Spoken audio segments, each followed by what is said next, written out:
వర్షం ఈ ప్రపంచపు మనుగడ కొనసాగడానికి కీలక పాత్ర పోషిస్తుంది. వర్షాలు పడకపోతే నేలంతా ఎండి పంటలు పండక మనిషి తిండికి దూరం అవుతాడు. కానీ అదే వర్షం కుంభవృష్టిగా కురిస్తే మనిషిని నిలువెల్లా తడిపేసే వర్షం నిలువున ముంచేస్తే, పంటలు పండించే వర్షం పంట పొలాలతో పాటు మేడలు ఇళ్లను సైతం అమాంతం మింగేసే వరదైపోతే, మనిషి యొక్క మనుగడ మరుగున పడిపోతే. Hello friends, welcome back to our channel. దేశంలోనే కాదు యావత్ ప్రపంచంలో ఇప్పుడు తెలుగువారి దృష్టి అంతా కూడా విజయవాడలో చెలరేగుతున్న వరద బీభత్సం మీద ఉంది. విధియాడిన వింత నాటకమో లేదా ప్రకృతి చేసిన ప్రళయతాండమో కానీ విజయవాడ వాసుల జీవితాల్ని అల్లకల్లోలంలో చేసేసింది. అసలు ఇంతకీ ఈ వరదకు గల కారణం ఏమిటి? వరద బీభత్సం విజయవాడకు మిగిల్చిన నష్టం ఎంత? ప్రభుత్వం అందించిన సహాయ చర్యలు బెజవాడ వాసుల్ని ఎంతవరకు గట్టెక్కించాయి? అసలు ఇదంతా ఎప్పటికీ మామూలవుతుంది? ఇలాంటి వరద బీభత్సం నుండి మనల్ని మనం ఎలా కాపాడుకోగలం? వీటన్నిటికీ సమాధానాలు తెలుసుకోవాలి అనుకుంటే ఈ వీడియోని ఆఖరి దాకా చూడండి, ఎక్కడ స్కిప్ చేయకండి. ఎన్నోసార్లు ఎక్కువగా వర్షాలు పడేటప్పుడు వరద ఊళ్ళను ముంచెత్తడం మనందరికీ తెలుసు. కానీ ఈసారి బెజవాడలో పడ్డ వర్షాలు చరిత్రలోనే నిలిచిపోయే స్థాయిలో కృష్ణమ్మను విజృంభించేలా చేశాయి. ముఖ్యంగా బుడమేరు అన్న ప్రాంతంలో ఆ ప్రాంతంలో ఉండే ప్రజలు దీనావస్థ హృదయ వికారంగా తయారైంది. తినడానికి తిండి దేవుడెరుగు, తాగడానికి మంచినీళ్లు కూడా వారికి కరువయ్యాయి. పసిపిల్లలకు పాలు కూడా దొరకని పరిస్థితి. ఎప్పటికంటే 22% ఎక్కువగా వర్షపాతం నమోదైంది విజయవాడలో. 24 గంటల పాటు 26 సెంటీమీటర్ల వర్షపాతం నమోదైంది. బుడమేరు ప్రజలు జీవితాలను బురద పూసింది వరద నీరు. ఈ విపత్తుకు ముఖ్యంగా కారణాలేమిటో తెలుసుకుందాం. ఆగస్టు 31 నుండి సెప్టెంబర్ 2 వరకు ఏకదాటిగా కురిసిన కొండపోత వర్షానికి కృష్ణానది పొంగింది. దీనికి తోడు బుడమేరుకు ఆనుకొని ఉన్న తెలంగాణ రాష్ట్రానికి చెందిన ఖమ్మం వంటి జిల్లాలో గోదావరి విజృంభించి ఆ వరద నీరు కూడా బుడమేరు కెనాల్ ద్వారా పాస్ అవడం జరిగింది. బుడమేరు కెనాల్ వర్షపు నీటిని కలెక్ట్ చేసి విజయవాడ మీదుగా పాయలుగా విడిపోయి ఒక పాయ కృష్ణానదిలో కలిసిపోతే మరొక పాయ కొల్లేరులో కలిసిపోవాలి. కానీ ఈ కెనాల్ కు 2 దగ్గర 50 మీటర్ల పొడవు గల గండ్లు పడ్డాయి. ఇంకా మరొక దగ్గర 90 గంటల పాటు కురడంతో వరద నీరు విజయవాడను ముంచెత్తింది. ఇరిగేషన్ డిపార్ట్మెంట్ వారు కెనాల్ విరిగిపోయింది అనే విషయాన్ని గుర్తు చేయకపోవడం, ఇంకా కెనాల్ లో బ్లాకేజ్ ఉన్న విషయాన్ని తెలుసుకోకపోవడం, మరీ ముఖ్యంగా కొల్లేరు సరస్సును అక్కడి ప్రజలు అక్రమంగా ఆక్రమించుకోవడం కూడా భారీ నష్టాన్ని విజయవాడకు మిగిల్చింది. ఎంత నష్టాన్ని మిగిల్చిందో ఇప్పుడు పూర్తిగా తెలుసుకోవడానికి ప్రయత్నిద్దాం. 2 తెలుగు రాష్ట్రాల్లో ఈ వర్షం చాలా విధ్వంసమే సృష్టించింది. దాదాపు 35 మంది చనిపోయారు. ఈ వర్షం కారణంగా ఇబ్బంది పడ్డవారి సంఖ్య 2,40,000 మంది. 2 తెలుగు రాష్ట్రాలకు మధ్య రాకపోకలు నిలిచిపోయాయి.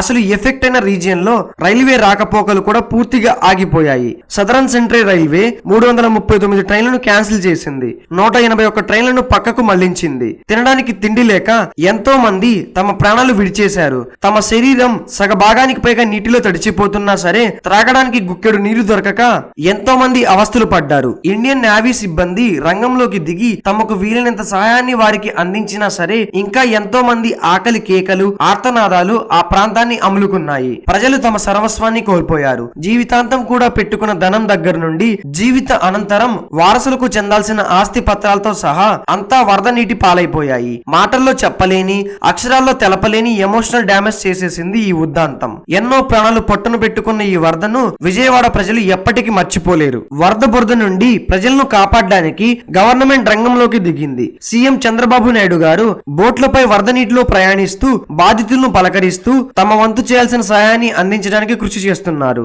డ్రోన్ల ద్వారా ఆహార ప్యాకెట్లను బాధితులకు అందిస్తున్నారు. రాష్ట్రం నలువైపుల నుండి శానిటేషన్ ఉద్యోగులను విజయవాడకు రప్పించి విజయవాడను శుభ్రపరిచేందుకు తగిన చర్యలు చేపట్టారు. ఈ వరద వల్ల చనిపోయిన వారి కుటుంబానికి 5 లక్షల చొప్పున నష్టపరిహారాన్ని ప్రకటించారు. విజయవాడను మునుపటి కంటే మరింత విస్తృతంగా డెవలప్ చేస్తామని మాట ఇచ్చారు. మోకాళ్ల లోతు వరద నీటిలో రాజకీయ నాయకులు అంతా తిరుగుతూ బాధితులకు ధైర్యం చెప్పారు. నేవీ దళాలు ఆ వరద నీటిలో పాముల మధ్య తమ ప్రాణాలను సైతం తెగించి బాధితులను రక్షించారు. రూలింగ్ పార్టీతో పాటు ప్రతిపక్షాలు కూడా రంగంలోకి దిగి బాధితులను పలకరిస్తున్నారు.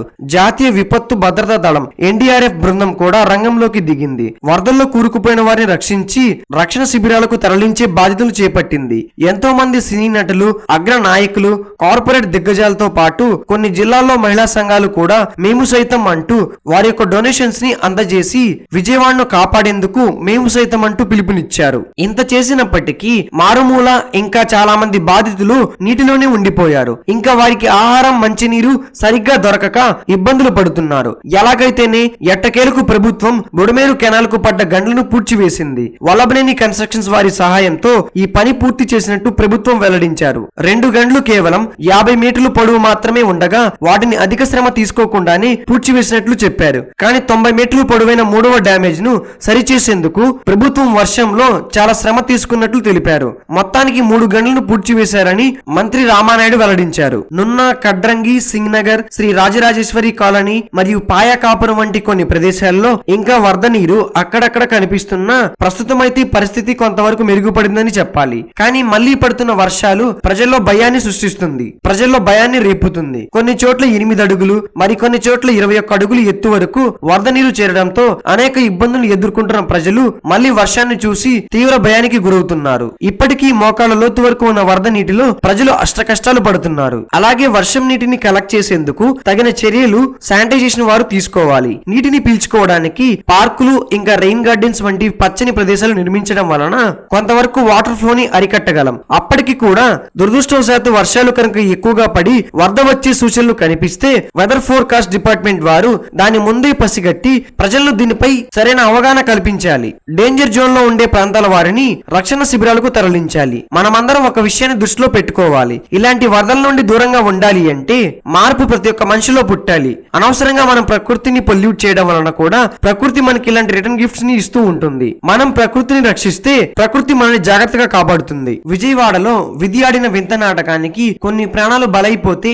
మరెన్నో ప్రాణాలు దుఃఖ సముద్రంలో మునిగిపోయాయి. మొన్న చెన్నై, నిన్న వైనాడ్, ఈ రోజు విజయవాడ, గుజరాత్, ఇలా చాలా ప్రాంతాలు వరద నీటిలో మునిగిపోవడానికి కారణాలు చాలానే ఉండవచ్చు. కానీ ఆ కారణాలన్నిటి వెనుక మనిషి యొక్క నిర్లక్ష్య ధోరణి, ప్రకృతి పట్ల దురాభిమానం దాగి ఉంది అనే నిజాన్ని గుర్తిద్దాం. ఇప్పటికైనా మారి మనల్ని మనం సంరక్షించుకుందాం. సో అది ఫ్రెండ్స్, వీడియో ఇన్ఫర్మేటివ్ గా అనిపిస్తే ఇలాంటి ఇంట్రెస్టింగ్ అండ్ ఇన్ఫర్మేటివ్ వీడియోస్ కోసం మన ఛానల్ ని ఇప్పుడు లైక్ అండ్ సబ్స్క్రైబ్ చేయండి.